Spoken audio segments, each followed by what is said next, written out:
The new commander, Sargon the Great, is here in Rise of Kingdoms, but just how good is he? A lot of people have been talking about him, talking about his skills, and just trying to understand how strong he is in a commander, but there's something a lot of people seem to be overlooking, and I'm going to talk about that in this video, so stick around.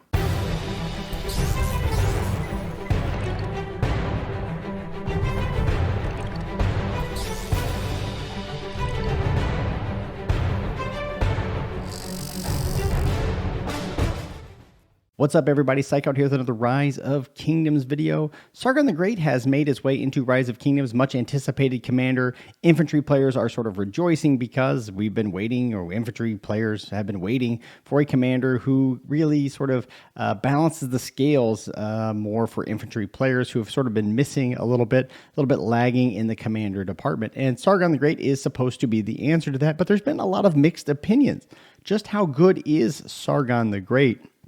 And should you invest in him are sort of the key questions, a lot of things that people have been talking about. And in this video, I want to talk a little bit about a couple of things that I think people are missing about Sargon the Great, and sort of highlight that here. So a lot of folks have been looking, let's just quickly go over the skills. See, we've got a damage factor skill that's damage over time. We've got a bunch of stats here. We've also got some stacks of odd, and that's what a lot of people have been focusing on, is this odd stacks and how that exactly works. And then we've got some march speed, some damage bonus here, and then we've got some more stats, some more ability to add odd stacks, some shielding, and some more odd stacks that can get added here with the expertise. So a lot of people have been focusing on this odd effect because the odd effect is really pretty interesting. First of all, when the target gets 10 stacks of odd, Sargon will remove all those stacks and do a direct damage factor of 1,000 to that target, which is pretty interesting. It adds more to the direct damage factor, more skill damage to that target, which is kind of interesting. But at the same time,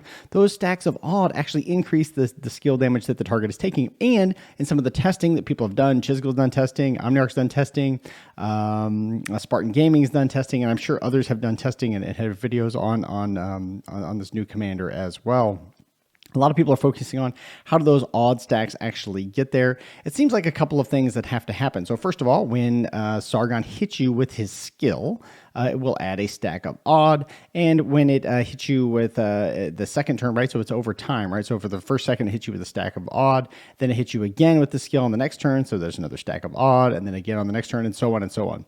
So that seems to be how you're getting stacks of odd. Of course, the secondary commander can also hit you with his skill, which will also add stacks of odd. And you can have multiple stacks per turn. So it seems like if Sargon's doing his skill damage to you and the secondary commander is also hitting you with skill damage, you'll get 2 stacks on that turn.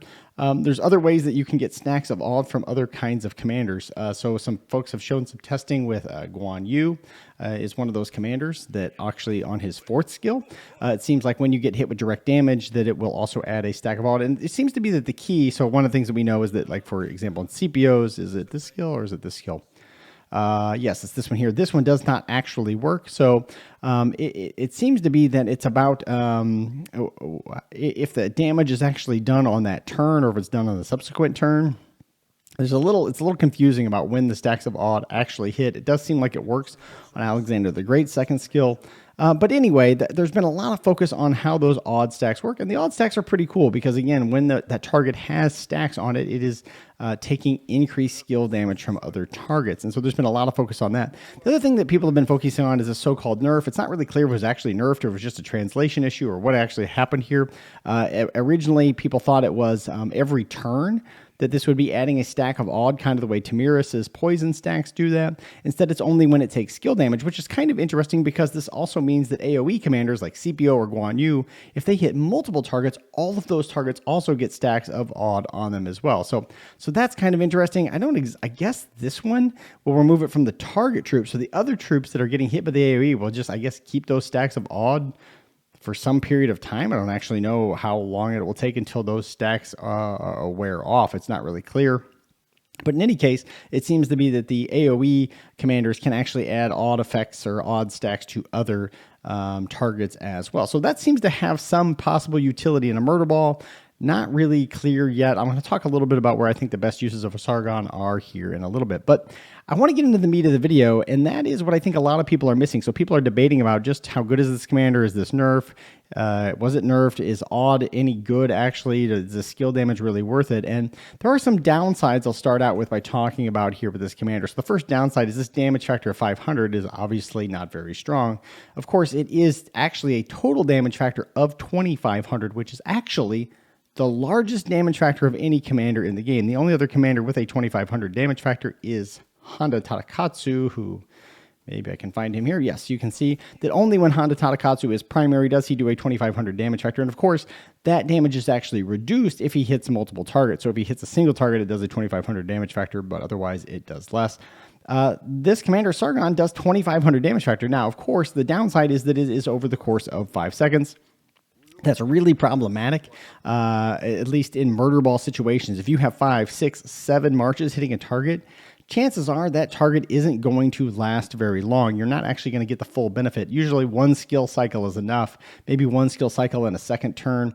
So you're not going to be getting the full benefit of this damage factor as if it was 2,500 on one turn, but it's still a total of 2,500 damage factor, which is the highest damage factor in the game. Of course, he also has this other damage factor over here, which is again really strong, but that's not really what people are missing. I think what people are missing in the concentration on the awe and the concentration on this not being maybe as powerful as you would have hoped is something really, really simple about this commander.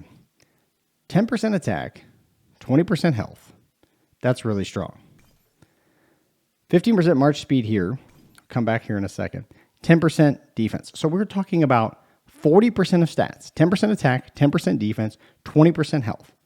That is a really strong amount of stats for a commander in Rise of Kingdoms. So already, just on stats alone, this commander is really strong. Then he has 15% march speed, which is fantastic.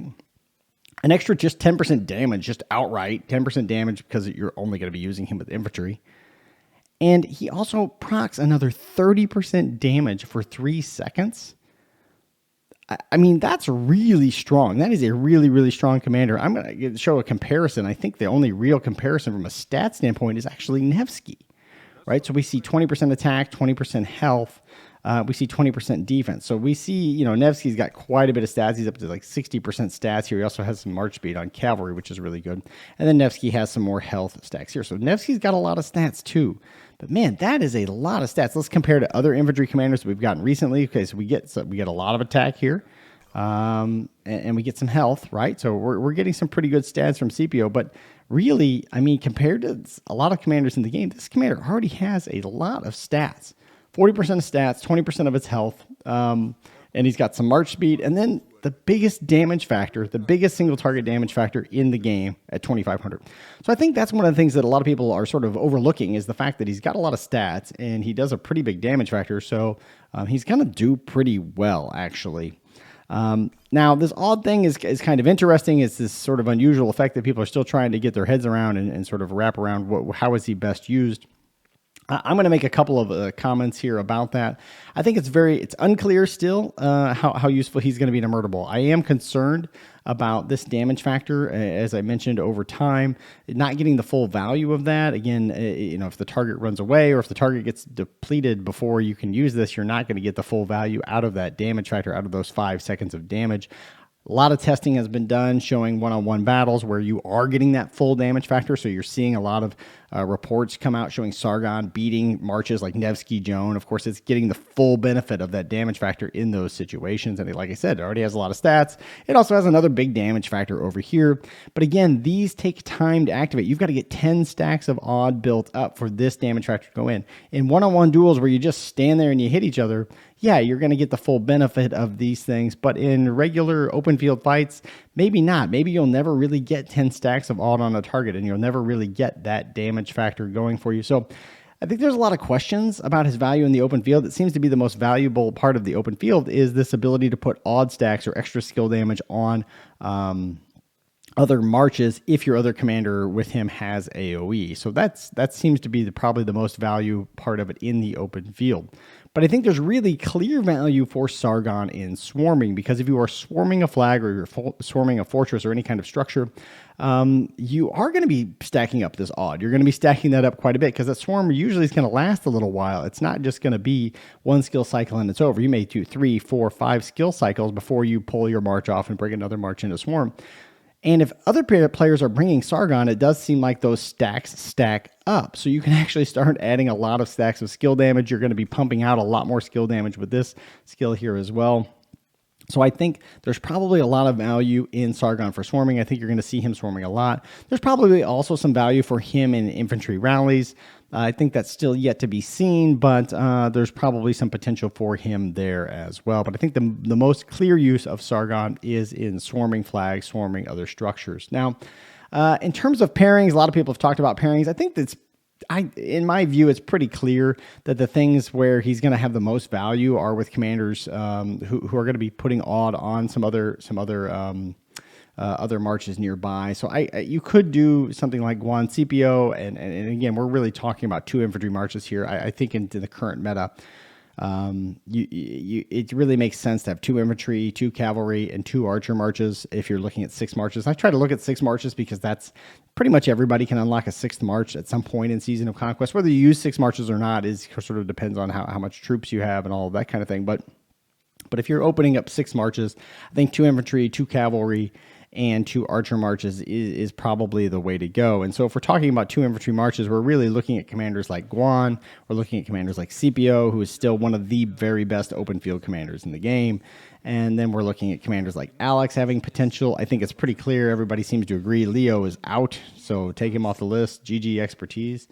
And then the other infantry players, some infantry players would talk about Harold and Pakal. I think it's a terrible idea. I don't like them at all in the open field. If you're only about good trades, then go ahead, I guess. But if you're really trying to clear the field, this march is terrible. This is why you don't see it in Osiris League at any top level at all. You don't see Pakal and Harold being used at all. So for me, I think you're really looking at 4 commanders. You're looking at Guan, Alex, you're looking at Sargon, and you're looking at CPO Prime.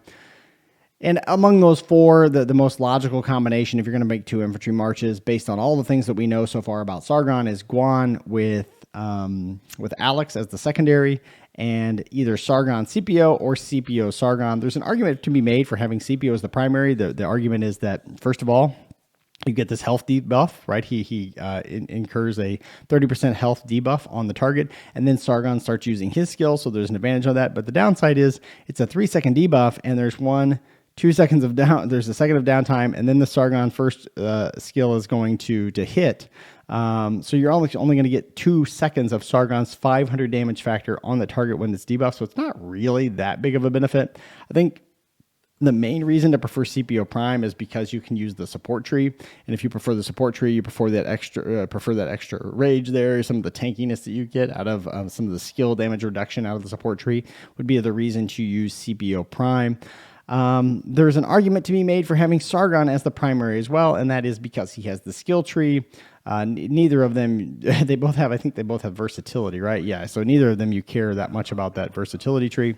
But in the skill tree, you can go out here and you can get Feral Nature, you can get Horn of Fury, you can really ramp up the rage on Sargon to try to proc those skills early. The idea being that the faster you can proc those skills, the faster you can get the largest damage factor in the game going, the faster you can get those odd stacks going as well. So there's an argument to be made for using the skill tree with Sargon as well. So that's really kind of up for debate whether you want to have Sargon primary and CPO secondary or the other way around. But I think that's really the best way to go, is Guan with Alex. And these 2 together. Now, some people say, well, wait a minute, if you're going to do Guan with Alex, why wouldn't you do Guan with Leo? And of course, you could and leave Alex on the bench. I don't think that's a good strategy, just because I think, again, we're talking about a murder ball situation. You're talking about a situation where you are trying to clear the field. Again, if you think about Osiris League, you're never just going to see Leo. Leo is also super slow. Guan, Leo march in the open field. Alex gives that kind of march speed that Guan could use, and it also gives that utility by adding the circular damage debuff to enemies, so they take 30% more damage for 4 seconds. So I think those are really the marches that I would go with if I was putting together a 6 March Murderball today. I think you'd have a debate about whether you wanted to include Trajan and Ethelfled in that 6 March Murderball, but if you did not include Trajan and Ethelfled, I think you would be looking at Guan plus Alex, you would be looking at Sargon plus Scipio, you would be looking at Nevsky plus Joan, you would be looking at XY plus William. And then I think to round out the Archer marches, you'd be looking at Nebu plus YSG, and you would be looking at Artemisia plus Boudica Prime, or Boudica Prime plus Artemisia. Probably Artemisia is the primary, but in any case, those are probably the 6 marches. If you were going to exclude Trajan and Ethelfled from that.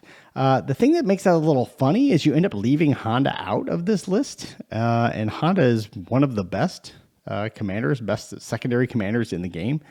But if you have all of those commanders in position, you've kind of end up leaving that commander out. But I think that's just how it is for right now. Of course, Honda gives you a lot of flexibility. You can put him in those other spots, right? Rather than, like, let's say you don't have Artemisia right now. You can use Honda in there. You can make some matchups. You can go like Nebu, Honda, and Boudica with YSG would be a good way to fill that in. So in any case, that's what I think is happening right now. I think a lot of folks have overlooked just how good the stats are on Sargon and the total damage factor that he does, and so that's why he's doing pretty well. Yet to be seen just how good he's going to be in the field. I plan to expertise him at some point, but I'm probably going to slow expertise him. I've spun, I think, 100 already on the wheel, and I won't be spinning. I don't think I'm going to be spinning any more before the end of this wheel. But I think I'll just slowly expertise him over time, and we'll see how he does as more and more reports come in. So that's it. That's what I think about Sargon. I think he's actually probably pretty useful. I think most people are going to be using him in the open field and definitely in swarm situations, but we've still got a long ways to go to figure out just how powerful he is compared to other infantry commanders. Thanks so much for coming by, everybody. If you like this video, give it a like. Don't forget to subscribe to the channel. And by the way, a little bit later today, maybe after this recording comes out, I'm not actually sure, I'm going to be in a podcast with Spartan Gaming and several other content creators talking about Sargon and what we think of him so far. So you might want to check that out as well. I will leave a link down below to Spartan Gaming's channel so you can check it out later. Thanks so much for coming by, everybody, and I'll see you in the next one.